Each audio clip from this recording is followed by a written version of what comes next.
चैव ओंकाराय नमो नमः। पार्थाय प्रतिबोधितां भगवता नारायणेन स्वयं व्यासेन रचितां पुराणमुनिना मध्ये महाभारतम् अद्वैतामृतवर्षिणी भगवती अष्टादशाध्यायिनी अम्बा तामनुसन्दधामि भगवत् गीते भवद्वेषिणी।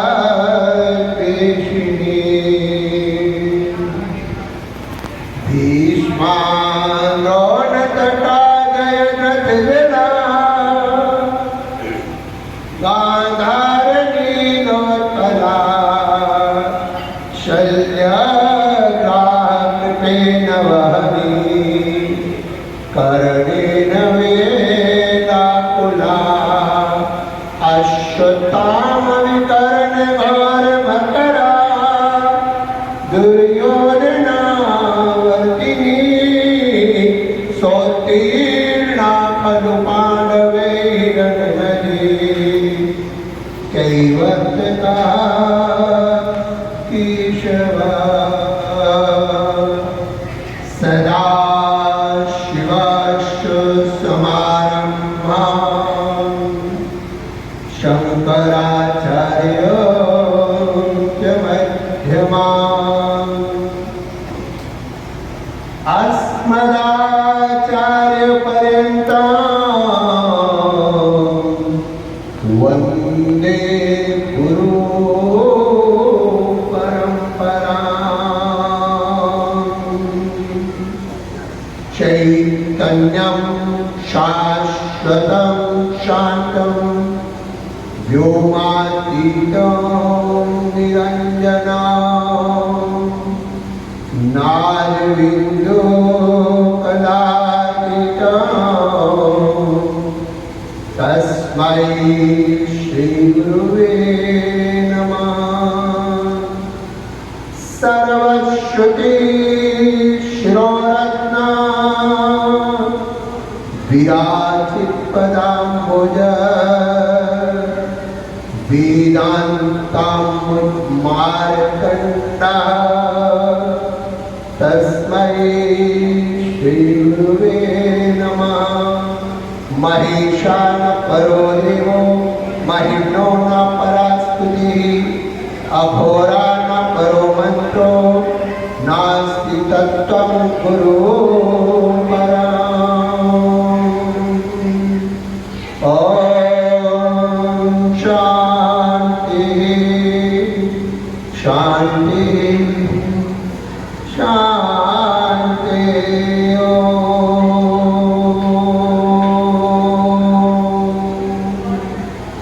सब लोग इधर ध्यान दीजिए।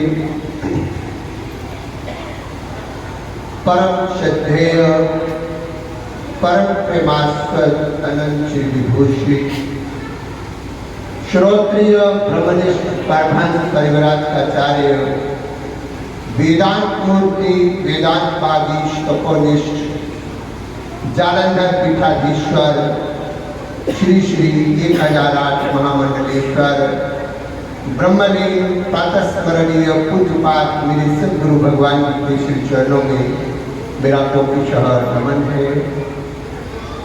अनंत श्री विभूषित दैविक संपदा को अपने अंदर समाहित किए हुए गृहस्थाश्रम में रहते हुए भी एक संन्यस्त जीवन को जो जी रहे हैं, त्याग जिनकी प्रत्येक क्रिया में अपने आप ही झलकता है।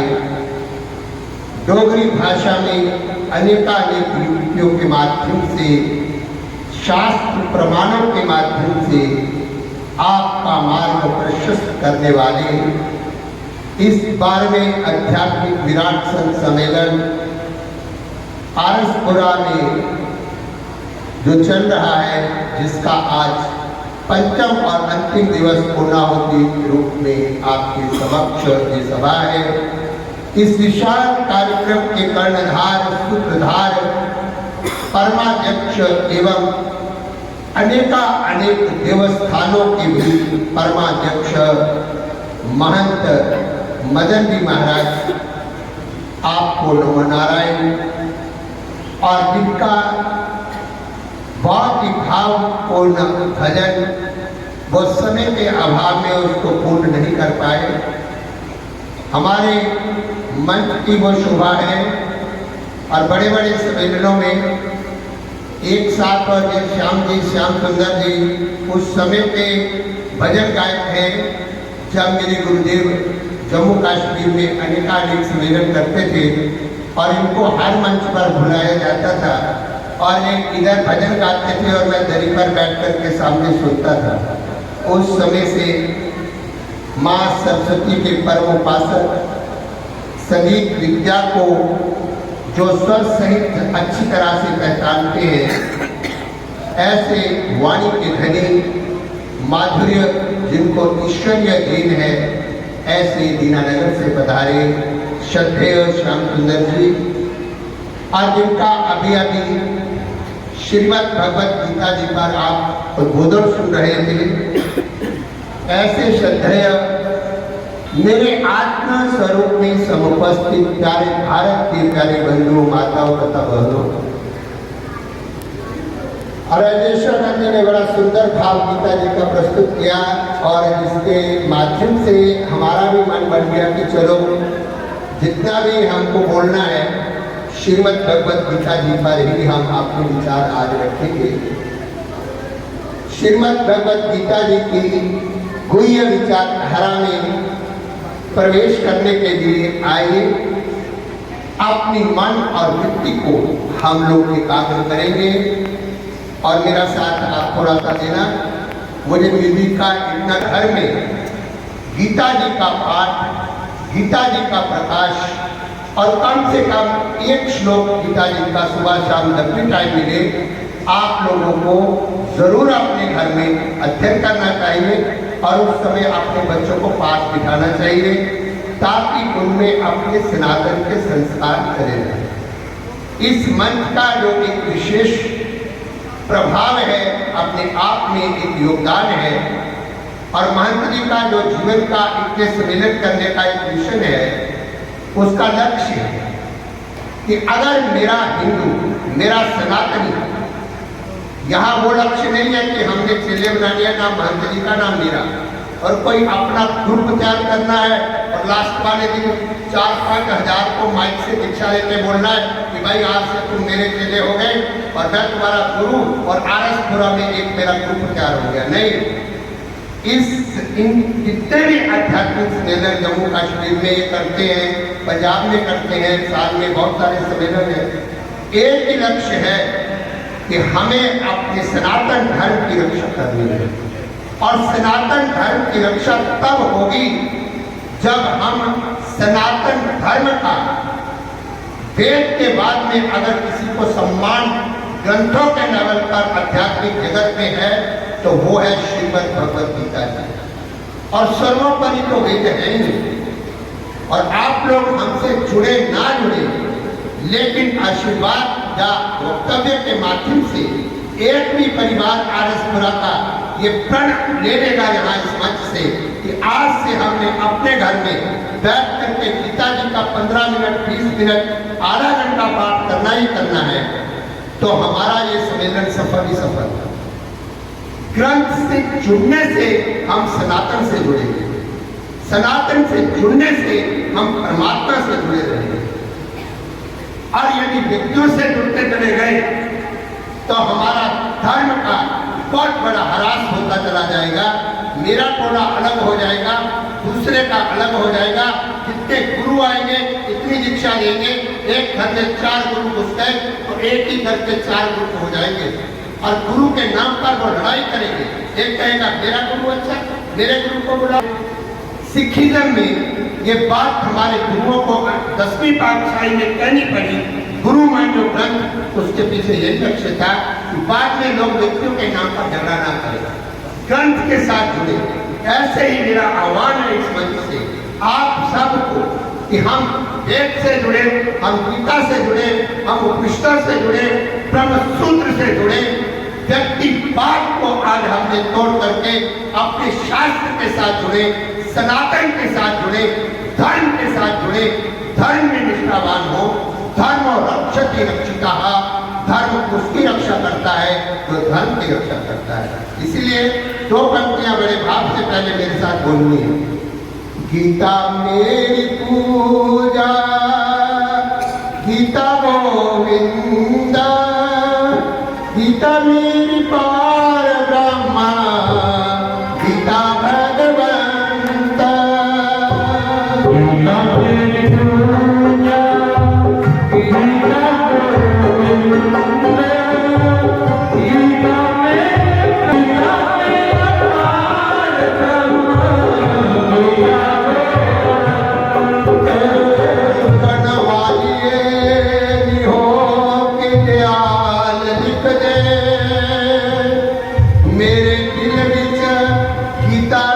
प्यार लिख दे कदी लिखी ना बिछोड़ा गीता दा, पावे मथे उते दुखां दा पहाड़ लिख दे। क्यों? गीता मेरी पूजा, गीता गोविंदा, गीता मेरी पार ब्रह्मा, गीता भगवंता।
गीता मेरी पूजा, गीता मेरी पूजा,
तेरी मेरी कहानी है, मेरे वेद का निर्माण है। श्रीमद् भगवद गीता उपनिषत्सु ब्रह्म विद्यायां योग शास्त्रे श्री कृष्ण अर्जुन संवादे। ये गीता क्या है, पहले हमें समझना है। गीता जो शब्द है ये गीत शब्द से बनता है। किससे बनता है? किससे बनता है? गीत शब्द से ताप प्रत्यय करने पर स्त्रीलिंग में गीता शब्द निष्पन्न हो जाता है और उसका सीधा अर्थ हुआ गीयते इति गीता। क्या हुआ? जिसको गाकर के सुनाया गया वो गीता है। जिसको गाकर गाना है। और यहाँ गीता जी की जब हम बात करते हैं तो ग्रंथ का नाम है श्रीमद् भगवद गीता। बोलो क्या है?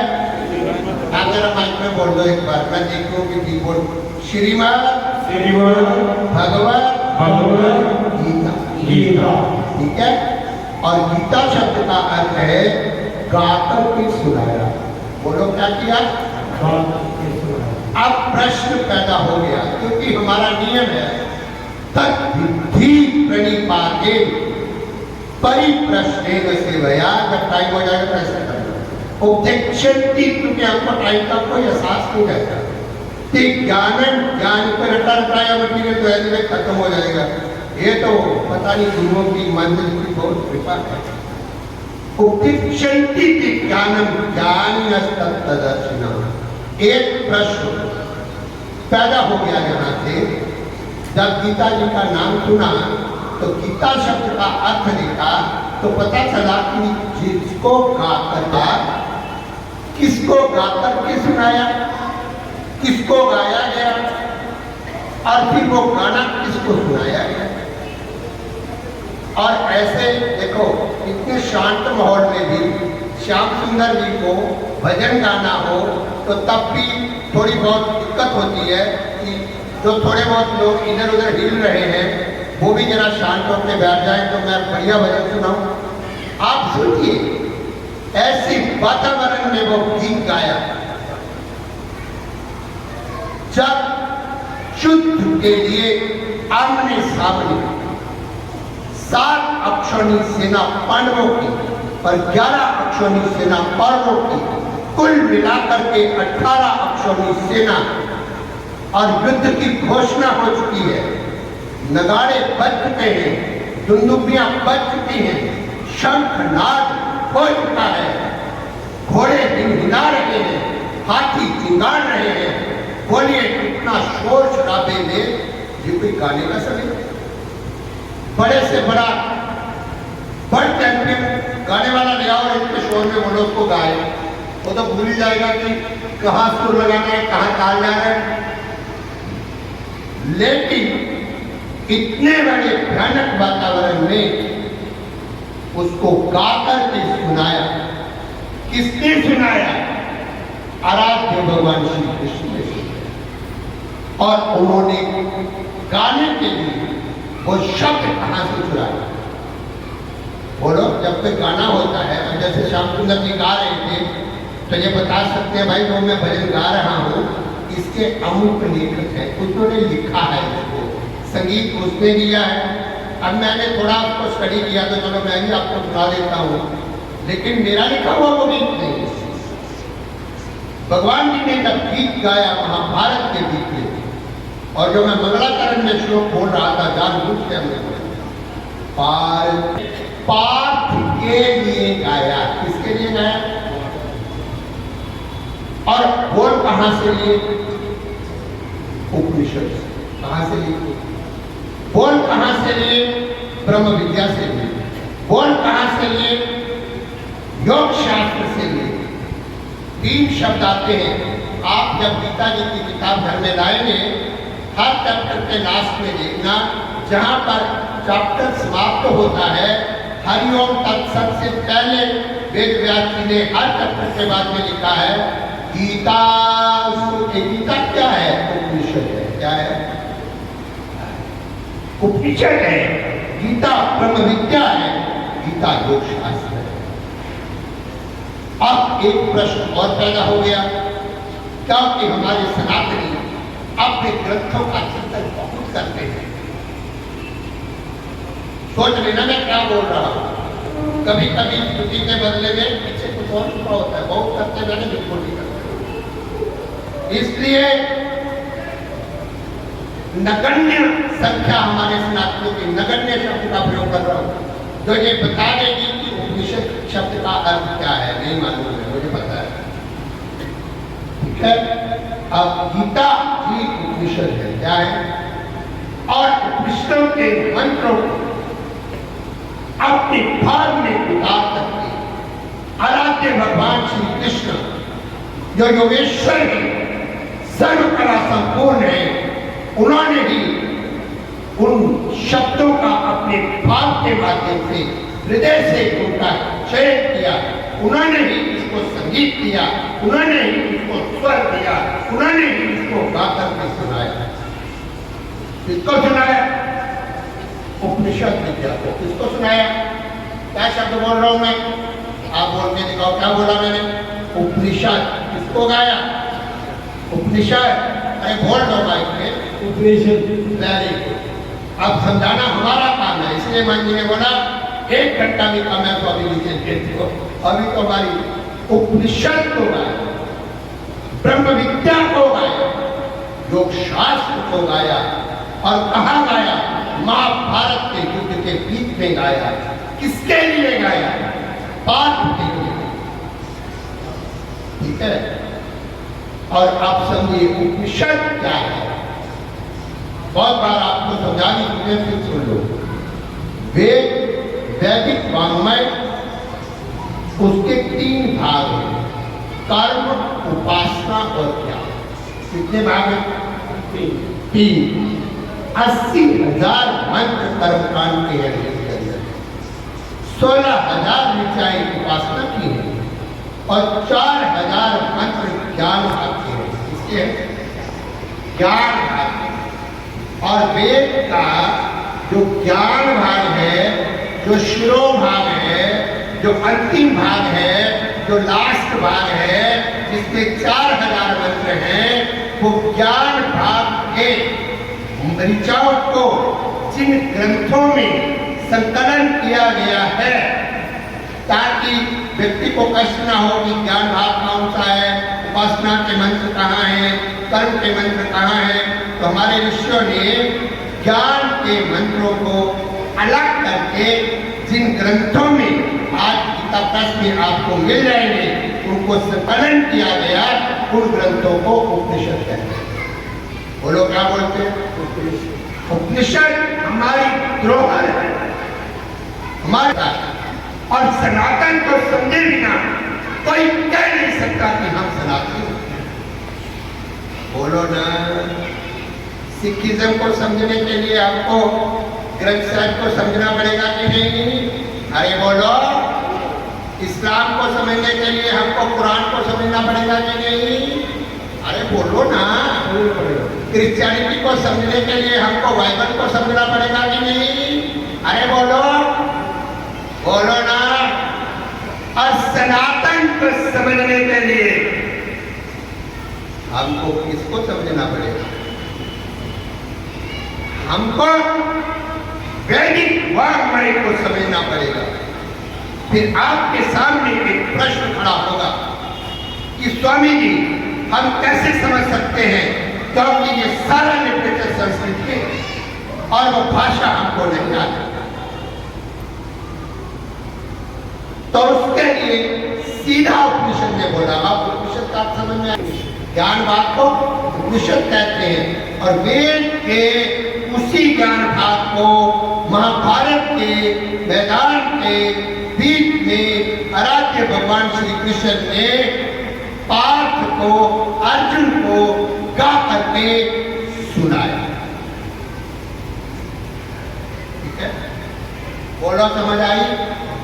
आई कि नहीं आई? पूरी बात आई कि नहीं आई?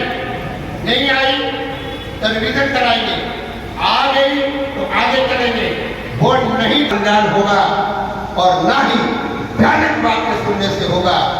जब तक तुम यथार्थ नहीं बोलोगे, यथार्थ नहीं सुनोगे और यथार्थ को सुनने की आदत नहीं डालोगे। इसीलिए राजेश्वर जी कह रहे थे, गीता जी के लास्ट में देखना, बोलने वाला ब्रह्मनिष्ठ योगेश्वर श्री कृष्ण जैसा, सुनने वाला अर्जुन जैसा और बोलने वाला संजय जैसा लाख होगा और सुनने वाला धृतराष्ट्र जैसे लाख होंगे। वहां ना श्री होगी, वहां ना विजय होगी, वहां ना जयकार होगी। बोलने वाला ब्रह्मनिष्ठ होना चाहिए। और एक बात याद रखना, मंत जी को इसलिए हमारे गुरु जी से प्यार था और मुझे भी पर्टिकुलरली, वरना भजन वाले कितने ये बुला सकते हैं सारे, मेरे को पर्टिकुलरली इसलिए बुलाते हैं कि महाराज जी उसे ज्ञान निगान करनी, उसे वेदांत निगान करनी। गीता जी का थोड़ा मूड बनाने के लिए मैंने 2 शब्द गा दिए, वरना गाने के लिए मुझे नहीं बुलाया जाता सभी मंचों पर। वेदांत विद्या याद रखना मेरे सनातन वालों, अगर ये विद्या लुप्त हो गई तो आप अपनी सनातन का ढंका पीटते रहना और सनातनी कहने में भी हमारे बच्चे शर्माएंगे। और आज मैंने अपने बच्चों को देख रहा हूं, वो हमारे मंदिरों के प्रति मानने को तैयार नहीं होते कि हिंदू भी कोई धर्म है। अभी ये बड़ी ज्वलंत समस्या है कि धर्माचार्य जानते हैं जन जन में क्या प्रॉब्लम करनी पड़ रही है। तो उपनिषद क्या है? वेद के ज्ञान भाग को उपनिषद कहते हैं। क्या बोलते हैं? उसी को ही ब्रह्म विद्या कहते हैं। क्या बोलते हैं? और उसी को ही वेदांत भी बोलते हैं। क्या बोलते हैं? वेदांत का मतलब है वेद का अंतिम ज्ञान भाग। बोलो क्या है? बोलो क्या है? अच्छा, भगवान सामने है अर्जुन के लिए। अब सुनिए, कहां तक के कौन सुना रहे हैं? भगवान सुना रहे हैं, ठीक है? सुन कौन रहा है? अर्जुन। लेकिन अब ये समझना है इस ज्ञान की आवश्यकता हमको क्यों, इस विद्या की आवश्यकता हमको क्यों। और भगवान श्री कृष्ण ने इतने भयानक समय में ही क्यों उपनिषद रूपी गीत को सुनाया, अन्य समय में, शांति के समय में क्यों नहीं सुनाया? ध्यान से सुनिएगा, ध्यान से सुनिएगा। अर्जुन भगवान श्री कृष्ण का बचपन से भक्त है और बचपन से सखा है। बोलो है कि नहीं? पहली बार भी अर्जुन महाभारत में मिला जब साथी बना अर्जुन का भगवान जी, तभी भगवान अर्जुन ने भगवान को देखा कि वो बचपन से जानता है कि कृष्ण कौन है। बोलो, अर्जुन बचपन से जानता है कि नहीं जानता? सखा भी है और भक्त भी है। भगवान स्वयं गीता में इस बात को बोलते हैं, भक्तोसी में सखा चेती रहस्य हेतु उत्तमम। हे अर्जुन, तू मेरा भक्त है, तू मेरा सखा है। इसीलिए आज मैं अपने हृदय में जो ज्ञान है वो तेरे सामने प्रकट करता हूं। गीता में हृदय पाठ ध्यान से सुनना। और दूसरे सीधे शब्दों में, गीता जी जो है उपनिषद भी है, ब्रह्म विद्या भी है, योग शास्त्र भी है। ये हो गई बात। और गीता जी जो है वो हमारे आराध्य श्री कृष्ण का दिल है, उनका हृदय है। बोलो, अच्छा ये बताओ, जो कृष्ण के प्रेमी बनते फिरते हैं, है ना, और उपनिषदों की ज्ञान की निंदा करते फिरते हैं, तो कृष्ण जी ने जब गाया तो उन्होंने वही गाया ना जो उनके दिल में था। तो उनके दिल में क्या था? उपनिषद था, ब्रह्म विद्या थी। माँ बाप के साथ कभी दिल मिलाने की कोशिश नहीं की और डंका पीटते हैं और पितृ भक्त हैं, मातृ भक्त हैं, लेकिन माता पिता जी के साथ दिल नहीं मिलता, विचार नहीं मिलते। तो आप पितृ भक्त हो सकते हैं क्या? बोलिए बोलिए, मातृ भक्त हो सकते हैं क्या? आप कुछ भी मत कीजिए, उनके संस्कारों पर चलिए, जो उनके दिल की पुकार है उसको सुनिए, जो उनके दिल की आवाज है उनको सुनिए, जो उनके संस्कार है उनको धारण कीजिए। माँ की भी पूजा अपने आप हो जाएगी और पिता की भी पूजा। और जाने के बाद इतना बड़ा फोटो लगा करके आप माला पहना करके रोज उधर धूप लगाएंगे और जीते जी कभी उनका कहना नहीं मानना, तो उससे पितृभक्त और मातृभक्त कोई बनने वाला। अब आपने इसकी भक्ति करनी है, श्री कृष्ण की भक्ति करनी, प्रभु राम की भक्ति करनी, हम सनातनी हैं, शिव जी की भक्ति करनी, दुर्गा की भक्ति करनी, हाँ अपने देवी की भक्ति करनी, देवता की भक्ति करनी, तो ठीक है। जैसे एक चावल के दाने को देख करके पता लगता है कि पतीले के सारा चावल कल बोलो ना, सारा पतीला देखते हो कि एक दाना चावल में एक कड़छी ऊपर लाके माता जी रसोई में ऐसे चिमटे से कड़छी से एक दो दाने को देखते हो कि सारा पतीला देखते हो कि गला हुआ है कि नहीं।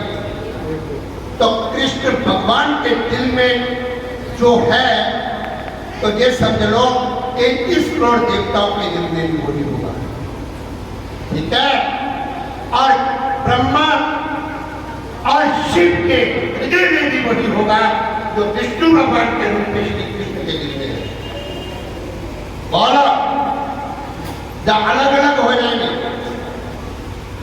मंदिर में कोई भी मूर्ति आपस में झगड़ा नहीं करती, भगवान के भक्त झगड़ा करते हैं, क्योंकि भक्तों के दिल नहीं मिलते, भगवान के दिल को आपस में मिले हुए हैं।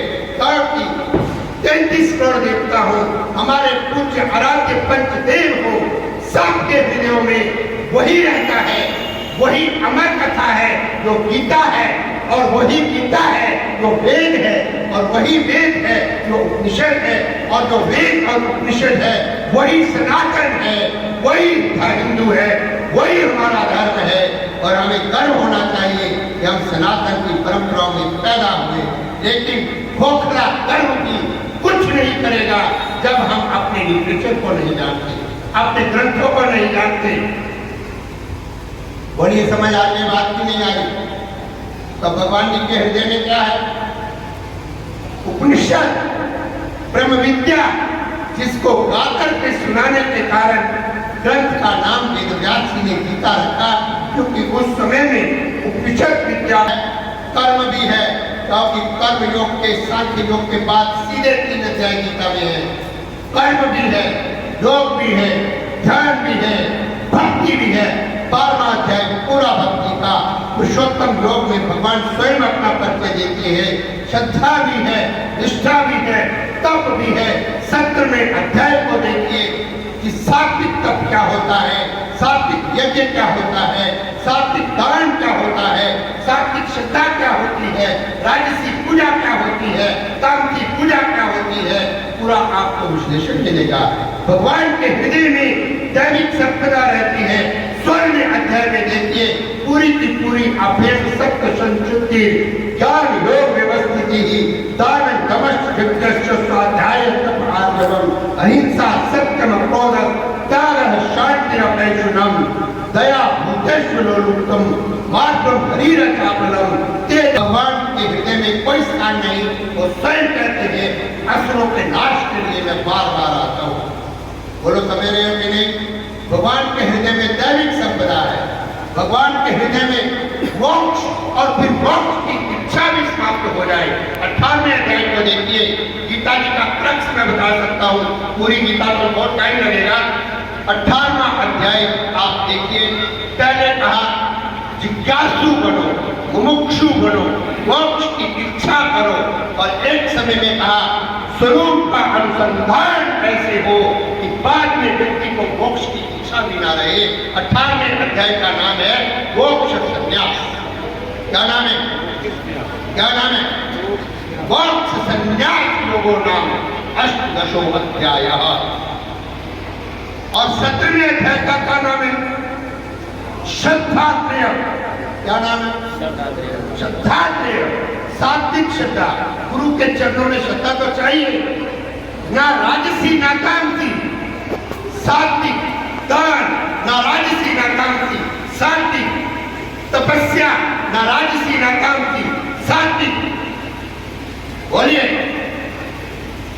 और वो बात भी समझा आएगा जब गीता पढ़ने आओगे कि राजसी तामसी चीजें क्या होती हैं। ठीक है, फिर आप 16वें अध्याय में देखिए भगवान जी ने दैविक संपदा और आसुरी संपदा का वर्णन किया है और हमें कहा बंधन की ओर जाना है तो आप आसुरी संपदा की ओर जाइए। दंभ, दर्प, अभिमान, अहंकार, ये सब आसुरी संपदा है और जितने मैंने पहले नाम लिए वो दैविक संपदा है। हे अर्जुन, तू दैविक संपदा को लेकर प्राप्त पैदा हुआ, तुझे डरने की कोई बात नहीं, क्योंकि दैविक संपदा मोक्ष का द्वार खोलती है और आसुरी संपदा बंधन का, संसार का, अंधकार का है। हाँ, डोंट वरी, मुझे टाइम की ओर नहीं देखना। आप चलिए 16वें अध्याय में, 18वां अध्याय है मोक्ष सन्यास।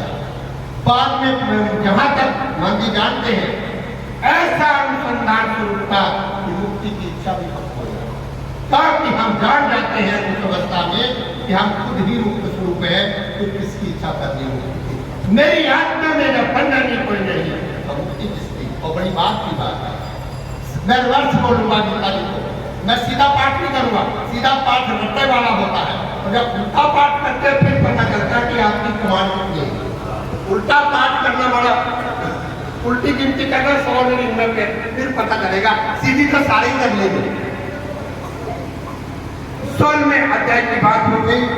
जब हम 15वें अध्याय में प्रवेश करते हैं, फिर आइए नीचे आ जाइए, फिर भगवान की पुरुषोत्तम योग। और आज सौभाग्य से इस साल अभी 10 जुलाई में ही मल मास भी आने वाला है और उस समय हम 15वां अध्याय बोलेंगे। कठुआ में हमारी ऑलरेडी बुकिंग है।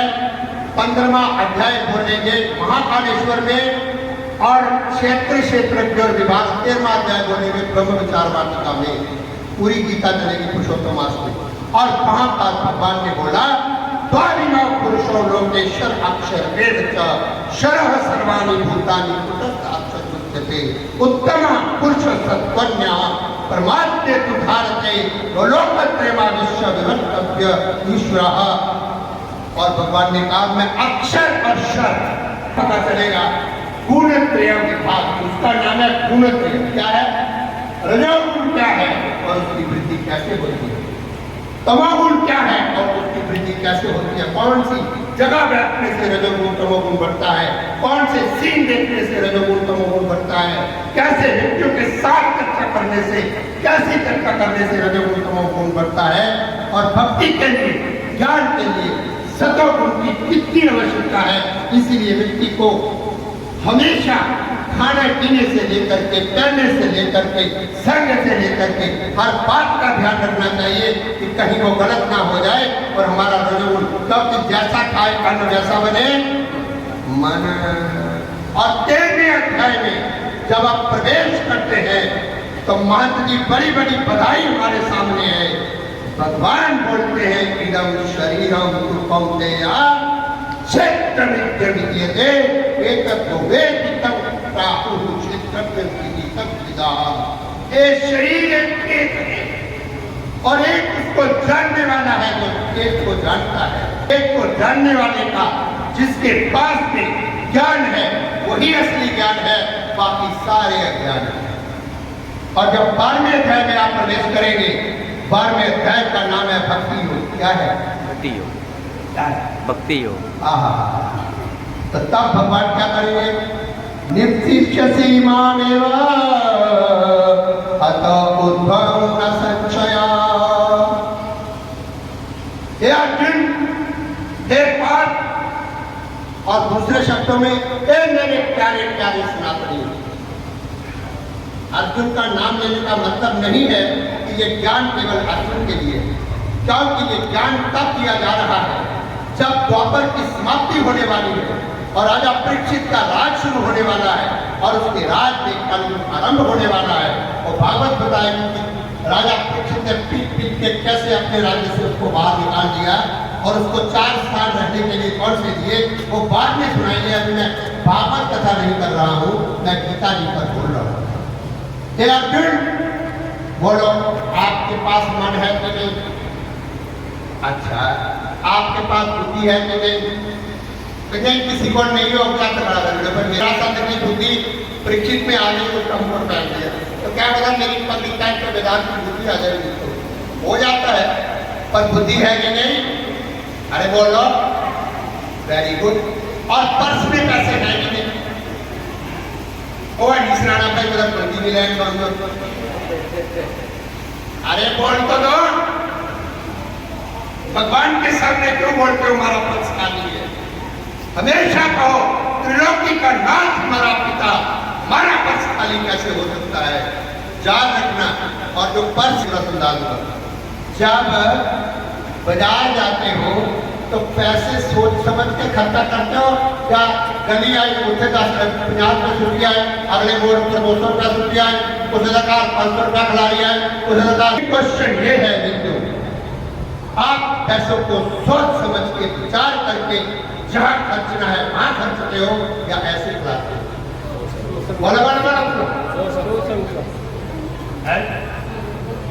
क्योंकि आप ये सोचते हैं कि ये दौलत ऐसे नहीं मिलती, खून पसीना एक करके कमाई जाती है, इसलिए इसको खर्चते समय कभी सोचा कि कहाँ खर्चना है कहाँ नहीं?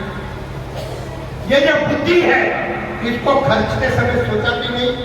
और मालूम है बड़े पुण्य जब जीवन के जमा होवन तो आ मिले मनुष्य का जन्म मिलकर, हाँ लाख खर्चू एक नहीं मिलता कि अंग अंग का मोल पाप मिलकर, और इस बुद्धि का मन ऐसे मिल गई। 84 लाख योनियां हमने कुर्बान कर दी, फिर हमें ये मन मिला, ये बुद्धि मिली। इसको खर्चते समय और माने तू इतना दुष्ट कैसे हो गया, तूने एक बार नहीं सोचा कि कहाँ खर्चना है कहाँ नहीं खर्चना। ये भी खर्चने के लिए मिला है, इन्वेस्टमेंट के लिए मिला है।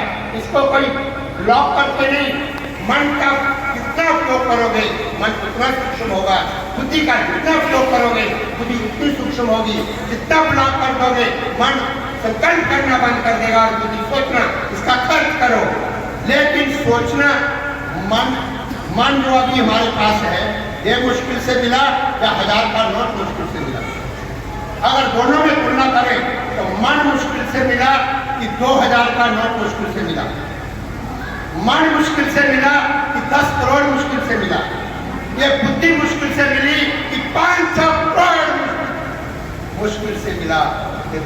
तो 500 करोड़ मैंने इसी जन्म में कमा लिया, लेकिन इस बुद्धि को पाने के लिए 84 लाख जन्म मुझे लगाने पड़े, तब मुझे बुद्धि मिली।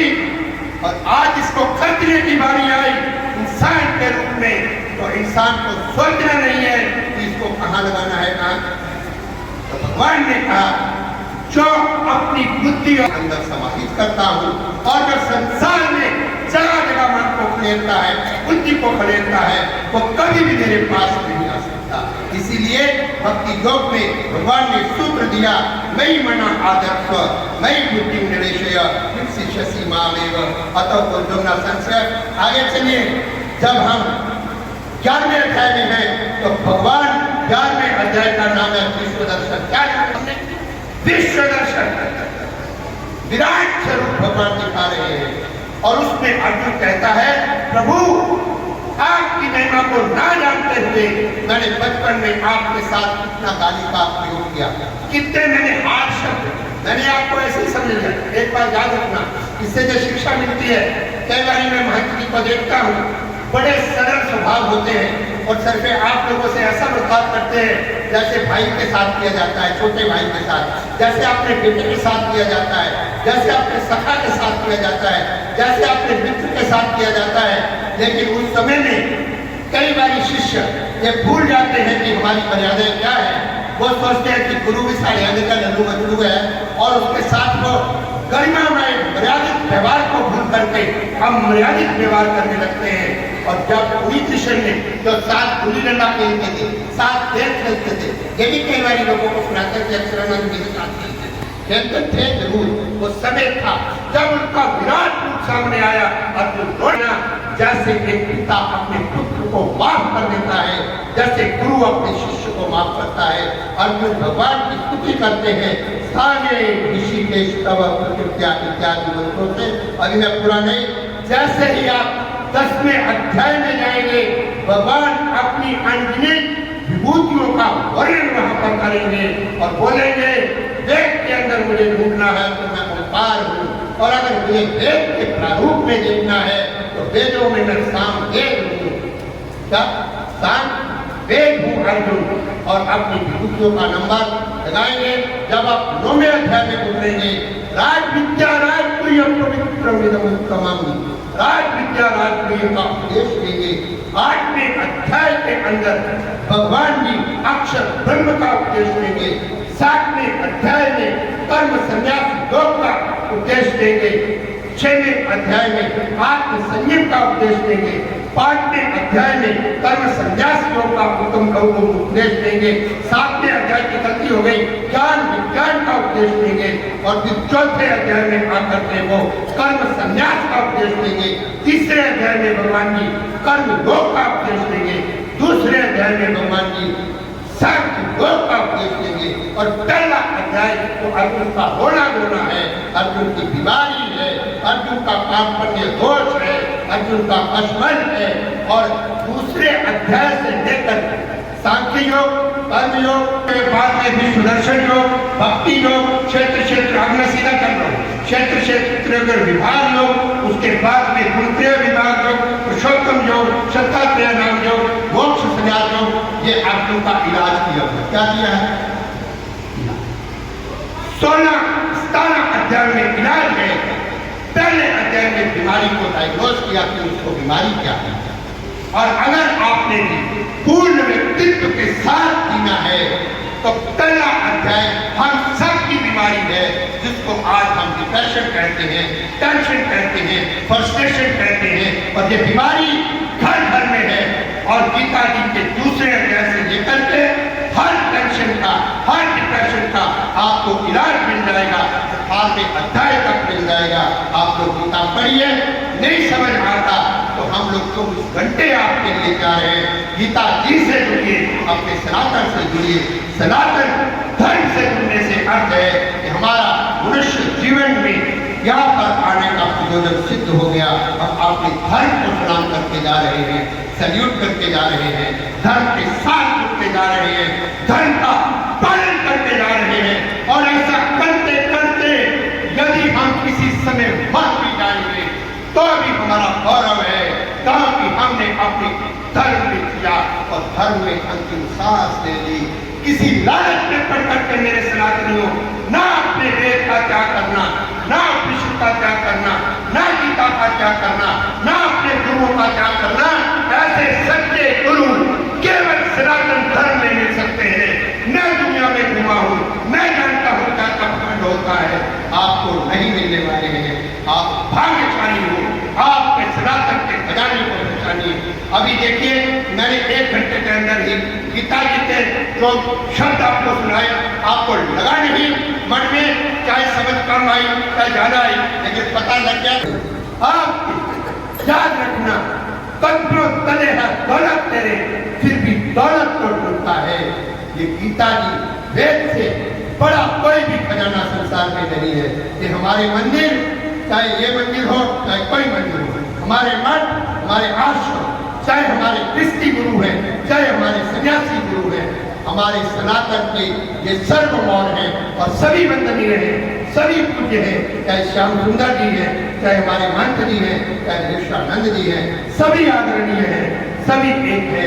मुझे वैसे कल आना था, लेकिन अब क्या होता है ना, महंत जी ने इतनी कुल देवता के आगे मेरे लिए प्रार्थनाएं की, और जैसे जैसे पोस्ट बढ़ती जाती है तो फिर व्यस्तताएं भी बढ़ती चली जाती है।